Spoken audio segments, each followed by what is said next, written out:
I'm a couple miles from my car, and everything's fine. I'm skiing, taking a little break, and wanting to tell you the story of how my first attempt at on-site camping went. I'm sitting here on a rock with a Mylar blanket under my butt to hopefully not chill down too quickly. We'll see how that goes, because I can't get too cold. That would be bad, but the sunset's pretty on this side of the trail, so hopefully that'll be okay. I am a little damp. So, I've recently posted a video of me trekking in to go camping, all excited, with a polk behind me. And that first attempt didn't go so well. I've got some solutions, I've got some plans. Tomorrow morning it's going to be 40 degrees Fahrenheit right off the bat. I think that's like 12 or something in Celsius. As soon as the sun comes up, it's going to be climbing quite a bit, so I won't be able to sled out, so I didn't bring my camping tonight. I was kind of hoping to just go ahead and fill the gap by packing out a different day, but oh well. It's beautiful out here. So I packed everything in. I had to have a lengthy conversation with the ranger first. They're very picky about those campgrounds now. Apparently, ever since the whole panini, as YouTube likes to call it, started, people started overrunning the campgrounds and they couldn't keep enough spots open. I think that's only true for the shelters. I do not think that's true for the tent spaces, but they ticket cars parked unexpected. And he needed to question me up, down, and sideways. According to him, it was because, he wouldn't have known I was there, and maybe I would have gotten my car ticketed because I had the next day booked, not the night of booked, and he did help me fix it. But I packed in from the ranger station, and yeah, they gave me a pretty hard time about that. I did my first pack in from the ranger station, and then I did my second pack in from the usual place where one would park. So that was the first thing that happened, but he did help me get my reservation fixed, so I didn't get a ticket for parking with my car. The spot worked really well. It's great. But, okay, so it took 2 hours between talking to the ranger and getting camp set up.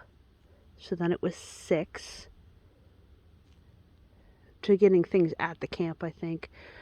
By 8, I was working on firewood, and I had an entire pack of fire starters. And the wood down at the Laurel Highlands hiking trails in wintertime, they don't have those set up in such a way that it even considers the prevailing wind.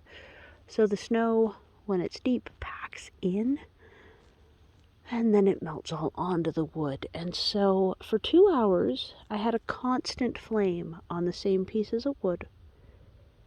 And all they ever did was sound like my food was boiling. My food got warm, but it never boiled. I cooked it over fire starters because I was trying to get those first couple logs going, figuring that would probably dry out the rest of them pretty quick. I had them propped against the stove, but all they did was boil. For 2 hours straight, I had a tall, open flame applied to a couple of logs that were split and everything, and they just would not light. They were just boiling water out the sides and smothering themselves as soon as they did start, so it was just smoldering. So I attempted then with all my down to see if I could snuggle in, and then I do think this was my mistake there, because I think I would have had enough to stay warm overnight regardless, except not aware or used to the difference in feeling between having slightly damp feet with iced socks that feel dry to the touch because it's iced, versus just cold feet, so I could not get my feet to warm up because there was ice in my socks. And so, yeah, so it was 4 to 6 to pack in and set up. Setup was probably continuing 6 to 7. I was already starting the fire while I was still, like, setting my bedding up. And then from 8 to 10, I was determining whether I could get warm or not, and using up an entire package of fire starters, a big package too. And then eventually, I think it was 10:30 at night, I called it. I said, all right, it's time to start re-lashing things to the pulk and hike out. And it takes 2 trips because at the moment I have just a normal size sled as my pulk. And so the amount of equipment needed between the tent and the stove, that's one load completely filling the sled. And then between the bedding and food, it's another load on the sled. Genuinely. Don't think I could have trimmed that down any more. My water was also freezing up, which was really difficult because I probably only had about 10 ounces of water left to get out of there. The snow was clean, but I didn't think of that till later. So I did tear down very carefully, because it was probably 12 Fahrenheit, which is like -10 Celsius, something like that. It was that cold as I was leaving. So I left the tent up, and I knew the stove needed to cool down before I could take it down anyway.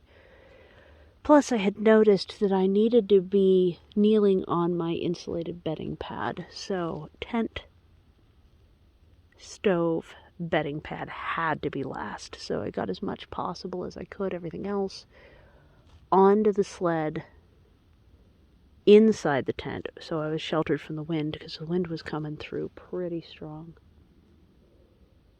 And I started packing out. I did use the access road, and I loaded up to the top of the access road, which is about a quarter mile down from the ranger station. We're talking about Laurel Ridge, by the way, if you want to go look at a map. Or maybe I'll insert a map somewhere, but check the description. If not, I can give you a map that way at least. If you expand the description, I'll put a link to maps for Laurel Ridge down there.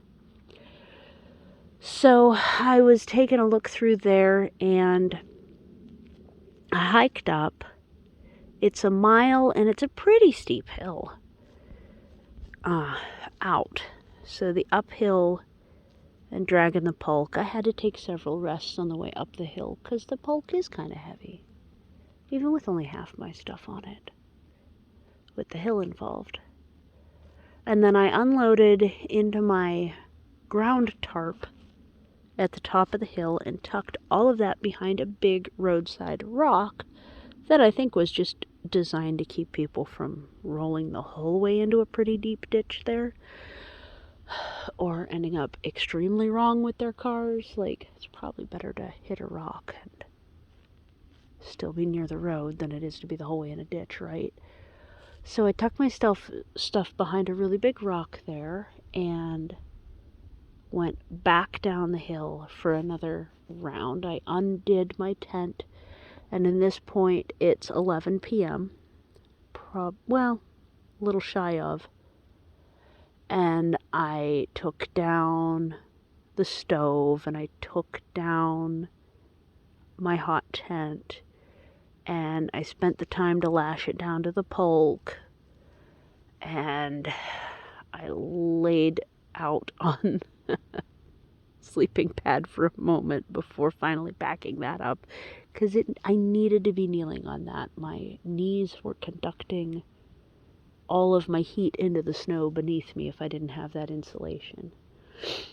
So that's what I did, and I got everything back on the pulk, and then I pulled the pulk up the hill to the same spot I had tucked all my stuff behind a rock. I just left the pulk there. I had one really lucky thing is that the ranger station has a cell tower coming out the top of it, and I had full bars. Apparently it was my carrier. I had full bars, so I was able to really be able to check the maps and everything quite thoroughly while I was there.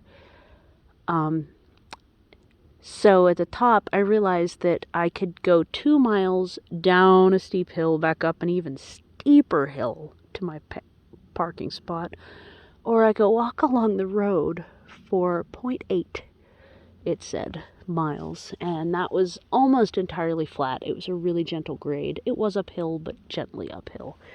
So that's what I did, and I walked past the ranger station right along the road. Walked on the left side of the road because then you can see the cars coming when you need to. And it was midnight at this point. And I do want to mention that as I was lugging up the hill the second time, my water was out. My water bottles were completely frozen. I did start to get a little dizzy. And I realized that when you're in distress in the woods, default mirage is to see people, or very large people, in the trees. And I also kept seeing a blinking blue light go back and forth, and I never heard anything. So I do think I got to a rather distressed state, whether it was water, exhaustion. I'm not sure what input was making me distressed enough, but I did then grab a big handful of snow and start melting snow into my mouth, and that revived me a bit to at least have some form of water available to me, and I was sucking on snow the rest of the way. I had gotten to eat. I had dried food that had warmed on top of the stove that whole time, so it was quite edible after 2 hours of soaking and vaguely being warmed over fire starters on top of the wood stove. So it was a fine dinner, quite acceptable. It was like a bean stew from freeze dry, so really easy to heat up. If you just soak it for 10 minutes, it's supposed to be edible, but I notice it needs a bit more than that. Look at this, this is so pretty. And then after that, after I walked along the road, I got to my car. I was able to keep my friend group pretty updated through this, again because of the cell phone. But I also had that Spot, my satellite tracker, with me. And so when I left my pulk at the top of the access road, what I ended up doing was sending a "I'm okay" message, because then if it turned out I had trouble finding my items, I could use the text message. I'm on my own Spot disbursement, so I get text messages from my Spot. So if I couldn't find it, I could copy the GPS coordinates out of my text messages to re-find my items. And then I started the 0.8 miles back along the road. I went past the ranger station, and the very last ranger shift seemed to be leaving. There didn't seem to be a new shift arriving. It was definitely 12:30 or maybe a little later at this point. And when I got back to the car, I was starting to feel bad knowing that my friends were worried because I was clearly struggling. And so I left my location sender on and told them I'd leave it on till I was all the way home so they could see I got home safe. And then I let them off the hook because I had good cell service and I was in my vehicle and there wasn't much else needed from there. And it was at least 12:30 at that point. And then I drove the 0.8 miles down the road and put just 2 wheels off the road and put my flashers on, because the last thing I needed after the Rangers were already gone was to get stuck in a snow embankment. I had only seen 2 cars throughout, so it seemed like there would be very little difficulty getting around me on a 2-lane road if I was just on the road a tiny bit. And then I loaded the things out from behind the rock, and I drove the rest of the way home. I got home at 2:30 in the morning. I had jugs of water in the car that had a little bit of liquid in the middle, so I was able to hydrate up.